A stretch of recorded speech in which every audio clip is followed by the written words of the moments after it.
ನೀನಾಸಂ ಮಾತುಕತೆ ಕಾರ್ಯಕ್ರಮದ 2ನೇ ದಿನ ಇವತ್ತು. ಶಿಸ್ತಾಗಿ ರೆಡಿಯಾಗಿ ಜಗನ್ನಾಥ ಸಭಾಂಗಣಕ್ಕೆ ಹೋದೆ. ಭಾವನೆಗಳನ್ನು ಒಳಗೊಂಡ ಗೊಂಬೆಗಳ ಮರ ಕಾಣಿಸ್ತು. ಅಲ್ವಾ? ಇದು ಸೆಷನ್ ಪ್ರಾರಂಭದಲ್ಲೇ ಒಂದು ಅಭಿಪ್ರಾಯ ಇಟ್ಕೊಂಡು 1.5 ಗಂಟೆ ಕಾಲ ನಂತರ ಅದೇ ಅಭಿಪ್ರಾಯ ಇಟ್ಕೊಂಡ್ರೆ ಅದು ಬೆಳವಣಿಗೆ ಇರೋದು. ಆಯ್ತಾ? ಈ ರೀತಿ ಹೃದಯದ ತೀರ್ಪು ನಾಟಕದ ವಿಮರ್ಶೆ ಕಾರ್ಯಕ್ರಮ ಪ್ರಾರಂಭವಾಯಿತು.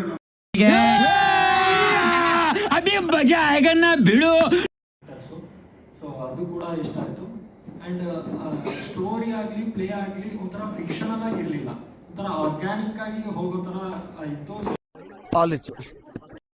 ತಗೊಂಡು ಅದರ ಸಿಚುವೇಶನ್ನ ನಾವು ತಗೊಳ್ಳೋದಕ್ಕೆ ಮಾಡಿದ್ದೀವಿ.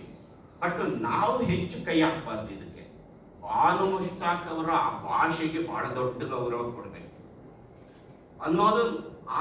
ಹಾಗಾಗಿ ಅವರ ಒಂದೇ ಒಂದು ಮಾತನ್ನು ನಾವು ತಿರ್ಚೋದಕ್ಕೆ ಹೋಗಿ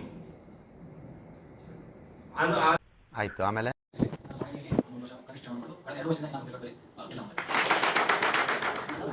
ನಮಸ್ಕಾರ, ನಾನು ಸುಷ್ಮಿತಾ ಮೋಹನ್ ಕಾಸರಗೋಡು. ಕಳೆದ ವರ್ಷ ಗಣೇಶನ ಪೂಜೆ ಮಾಡಿದ್ದೆ. ಈ ವರ್ಷ ತಿರುಗಾಟಕ್ಕೆ ಮತ್ತೆ ನನ್ನ ಹೆಸರು ತ್ರಿಷಾ ಶೆಟ್ಟಿ. ಮಂಗಳೂರು. ಕಳೆದ ವರ್ಷ ಸಿಮೆಂಟ್, ಈ ವರ್ಷ ನಾನು ಗಣೇಶ್ ಬಿ ಮಂಗಳೂರು ಶಿವಮೊಗ್ಗ. ನೆನೆ ರಾತ್ರಿ ಕೆಲಸ ಮಾಡಿದ್ದೀನಿ. ಈಗ ನಾನು ಹಳೆಯ ವಿದ್ಯಾರ್ಥಿ, ಈ ಸತಿ ಮಾಡಿದ ಕೆಲಸ ಮಾಡಿದೆ. ನಾನು ಅಶೋಕ್, ಮೈಸೂರು. ನನ್ನ ಹೆಸರು ಮಣಿಕಂಠ, ನನ್ನ ಸಿರಿಗೇರಿ, ಬಳ್ಳಾರಿ ಜಿಲ್ಲೆ. ಹೋದ ವರ್ಷ ಕೋರ್ಸ್ ಆಗಿದೆ, ಈ ವರ್ಷ ತಿರುಗಾಟೆ. ನಮಸ್ಕಾರ, ನಾನು ರಜನಿ ಜಲಪಾತದಿಂದ. ನಾನು ಸಾಣಿಹಳ್ಳಿಯ ಹಳೆಯ ವಿದ್ಯಾರ್ಥಿ, ಈಗ ಅಧ್ಯಯನ.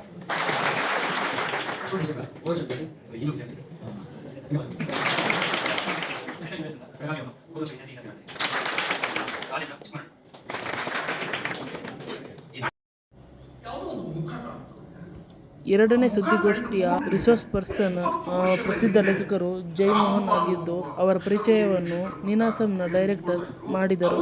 ಸರ್ ಜೈಮೋಹನ್ ರವರ ಟ್ರಾನ್ಸ್ಲೇಟರ್ ಅಥವಾ ಭಾಷಾ ಅನುವಾದಿ ಸುಚಿತ್ರಾ ರವರು. So I am demystifying the theatrical version of Mahabharata, and I am making it a real story, but not a real story like what Bhairappa did in Parva. Bhairappa makes a very realistic text out of Mahabharata, but I am actually using all kind of metaphors and see, Krishna organized the great war of Mahabharata. So if he is a god or a godly person or a Vedanti, to be precise, he is a Vedanti. Why he organized this kind of big war? Is it a simple family feud? Caused a lot of loss of lives? No. Any great war is an end of an epoch and starting of another epoch.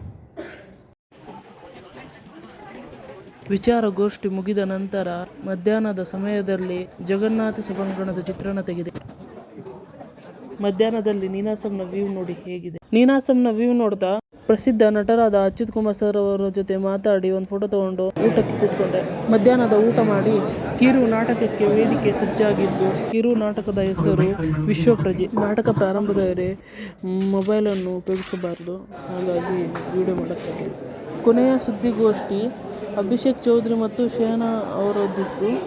ಇವರಿಬ್ಬರು resource person ಆಗಿದ್ದರು. ಅಭಿಷೇಕ್ ಚೌಧರಿ ಅವರು ವಾಜಪೇಯಿ ಬಯೋಗ್ರಫಿಯನ್ನು ಬರೆದಿದ್ದಾರೆ ಮತ್ತು ಶೇಹನಾ ಅವರು ಶಾರುಖ್ ಖಾನ್ ಎಂಬ ಕೃತಿಯನ್ನು ಬರೆದಿದ್ದಾರೆ.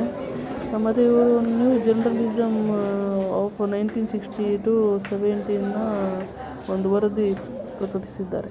ಮಧ್ಯದ ವಿರಾಮದಲ್ಲಿ ಫೋಟೋಗ್ರಾಫ್ಸ್ ಎಲ್ಲ ನೋಡಿಕೊಂಡು ಹಾಗೆ ಒಂದು ಸುತ್ತು ಹುಡ್ಕೊಂಡು ಮತ್ತೆ ಸೆಷನ್ನಲ್ಲಿ ಕೂತ್ಕೊಂಡೆ. ಇವರು ಶಯನಾ, ಇವರೇ ಅಭಿಷೇಕ್ ಚೌಧರಿ. ಸುದ್ದಿಗೋಷ್ಠಿ ಮುಗಿಸ್ಕೊಂಡು ಸಂಜೆ ಉಪಹಾರ ಸೇವಿಸ್ಕೊಂಡು ಅವತಾರಂ ಭ್ರಾಂತಾಲಯಂ ನಾಟಕ ನೋಡೋಕೆ ಹೋದೆ. ಶಿವರಾಮ್ ಕಾರಂತ್ ರಂಗಮಂದಿರದಲ್ಲಿ ನಾಟಕಗಳು ಪ್ರದರ್ಶನಗೊಳ್ಳುತ್ತದೆ. ರಂಗಮಂದಿರ ಪೂರ್ತಿ ತುಂಬಿಕೊಂಡಿದೆ, ಹೌಸ್ಫುಲ್ ಆಗಿದೆ. ಇದುವೇ ಅವತಾರಂ ಭ್ರಾಂತಾಲಯಂ ನಾಟಕ. ಈ ನಾಟಕದ ರೈಟರ್ ಯಾರಂದರೆ ಶಂಕರ್ ಪಿಳ್ಳೆ ಅವರು. ಈ ನಾಟಕ ಮೂಲತಃ ತಮಿಳು ಭಾಷೆಯದ್ದು.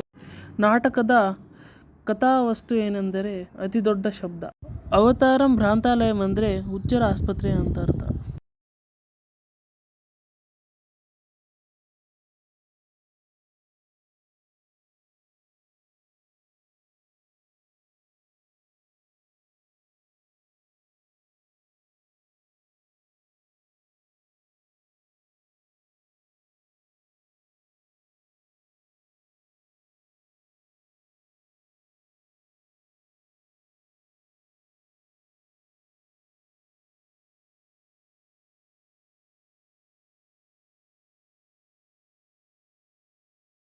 ನಾಟಕ ನೋಡಿ 2-3 ಫೋಟೋ ತೊಗೊಂಡು ಊಟ ಮಾಡಿ ನಾಳೆ ಇನ್ಯಾವ್ದು ನಾಟಕ ಇದೆ ಅಂತ ನೋಡಿಕೊಂಡು ರೂಮಿಗೆ ಹೋಗಿ ಡೈರಿ ಬರ್ಕೊಂಡು ಮಲ್ಕೊಂಡೆ.